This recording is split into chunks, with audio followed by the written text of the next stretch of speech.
And his servants said to him, Look, now here we have heard that the kings of the house of Israel are merciful kings. Please, let us put sackcloth around our waists and ropes around our heads, and go out to the king of Israel.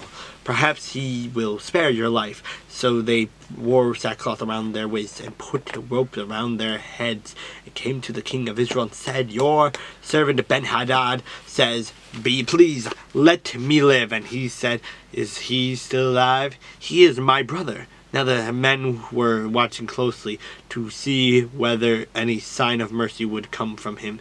And they quickly grasped at this word and said, Your brother Ben-Hadad. So he said, Go bring him. Then Ben-Hadad came out to him, and he had him come up and to the chariot. So Ben-Hadad said to him, The cities which what my father took from your father I will restore, and you may set up marketplaces for yourself in Damascus, as my father did in Samaria. And then Ahab said, I will send you away with this treaty. So he made a treaty with him and sent him away. Now a certain man of the sons of the prophets said to his neighbor, By the word of the Lord, strike me, please. And the men refused to strike him.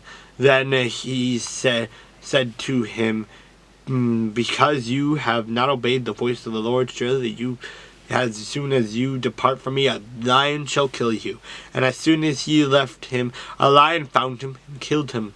And he found another man and said, Strike me, please. So the man struck him, inflicting a wound. Then the prophet departed and waited for the king by the road, and disguised himself with a bandage over his eyes.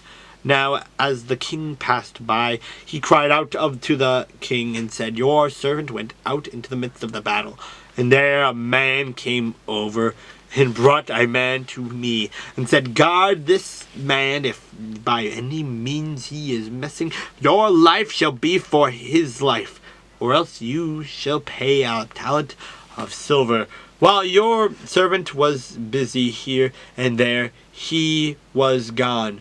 Then the king of Israel said to him, So shall your judgment be. You yourself have decided it. And he hastened to take the bandage away from his eyes, and the king of Israel recognized him as one of the prophets. Then he said to him, Thus says the Lord, because you have let slip out of your hand a man whom I appointed to utter destruction, therefore your life shall go for his life, and your people for his people. So the king of Israel went to his house sullen and displeased, and came to Samaria.